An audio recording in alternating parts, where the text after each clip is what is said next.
नमस्कार भैयाओ, जैसा कि आप सब जानते हैं वर्तमान समय में जो शिक्षण व्यवस्था है उसका एक नया आयाम हम सबके सामने आ रहा है, क्योंकि वर्तमान परिस्थितियों को देखते हुए बालकों की शिक्षण व्यवस्था सुचारू रूप से बनी रहे, इसके लिए सभी अपने स्तर पर प्रयास कर रहे हैं और विद्या मंदिर में भी इस पर प्रयास किया जा रहा है। उसी के अंतर्गत आज विभिन्न विषयों की ऑनलाइन शिक्षण व्यवस्था को हम प्रारंभ कर रहे हैं। उसी परिप्रेक्ष्य में आज मैं आपके सामने कक्षा 10वीं में सामाजिक ज्ञान विषय का अध्याय 5 के बारे में हम इसमें अध्ययन करेंगे। इसके लिए आप इस वीडियो को शांतिपूर्वक पूरा देखें। देखिए, आज जो अपना विषय है अध्याय 5 लोकतंत्र, सामाजिक ज्ञान विषय में सबसे महत्वपूर्ण पार्ट है। लोकतंत्र को समझने के लिए पहले इसका सामान्य भावार्थ हमको समझना पड़ेगा कि लोकतंत्र है क्या। सामान्य तौर पर लोकतंत्र दो शब्दों का बना है।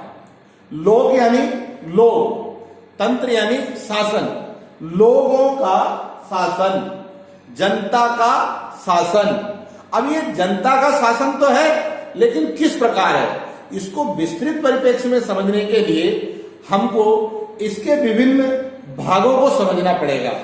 लोकतंत्र किसे कहते हैं, लोकतंत्र के प्रकार क्या है, लोकतंत्र किन सिद्धांतों पर काम करता है, आदि आदि के बारे में अपन को बिंदुवार समझना पड़ेगा। सर्वप्रथम हम देखते हैं कि ये लोकतंत्र क्या कार्य करता है।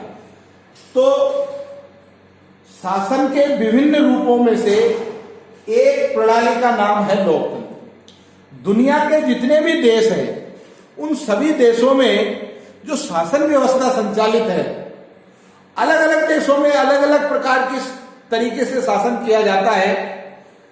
विभिन्न तरीकों के अंतर्गत जो शासन प्रणाली संचालित है उनमें सर्वाधिक मात्रा से अगर कोई शासन प्रणाली प्रचलित है तो वो है लोकतांत्रिक शासन व्यवस्था। अब ये लोकतांत्रिक शासन व्यवस्था क्या है, इसको विस्तृत रूप से हमको समझने के लिए इसके भावार्थ को समझना पड़ेगा। लोकतंत्र का जो शाब्दिक अर्थ है उसको हम प्रजातंत्र भी कहते हैं। प्रजा का तात्पर्य भी वही जनता हो गया। इसको जनतंत्र भी कहते हैं। अंग्रेजी भाषा में इसको डेमोक्रेसी कहते हैं। अब डेमोक्रेसी एक ग्रीक भाषा का शब्द है जो सामान्यतः दो शब्दों से मिलकर के बना है, एक डेमोस और एक क्रेटिया।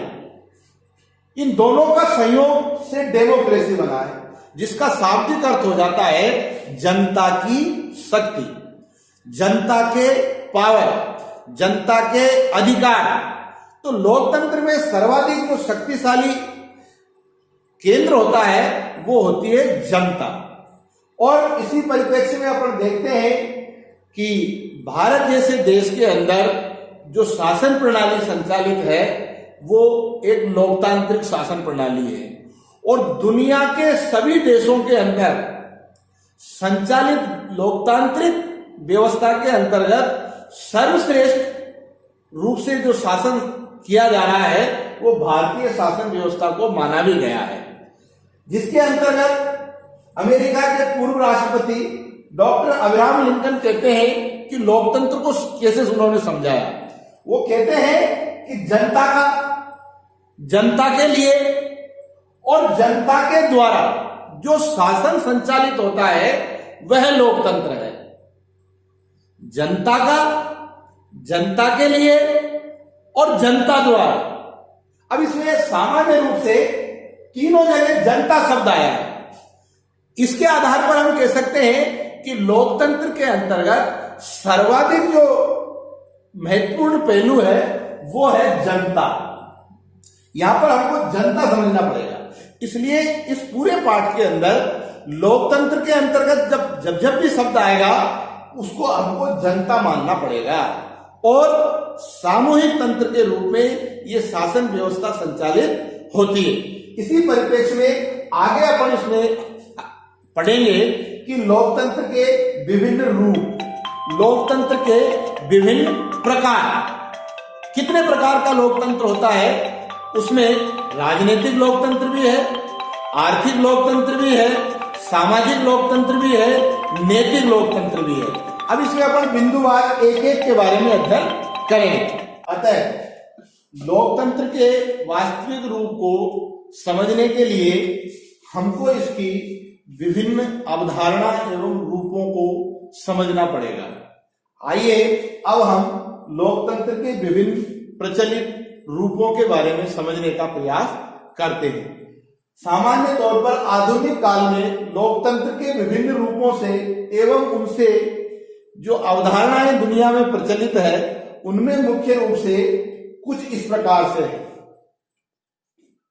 जिनमें राजनीतिक लोकतंत्र के रूप में, सामाजिक लोकतंत्र के रूप में, आर्थिक लोकतंत्र के रूप में और नैतिक लोकतंत्र के रूप में। राजनीतिक लोकतंत्र के अंतर्गत संपूर्ण शासन व्यवस्था के जो विभिन्न प्रणाली है, किस प्रकार से शासन में इस लोकतांत्रिक व्यवस्था को अपनाया गया है, इसके विभिन्न कार्य क्षेत्र और उन कार्य क्षेत्रों की प्रक्रिया किस प्रकार से संचालित होती है, इसके बारे में समझने के लिए कल अपन इस राजनीतिक लोकतंत्र की पूर्ण व्याख्या को समझने का प्रयास करेंगे।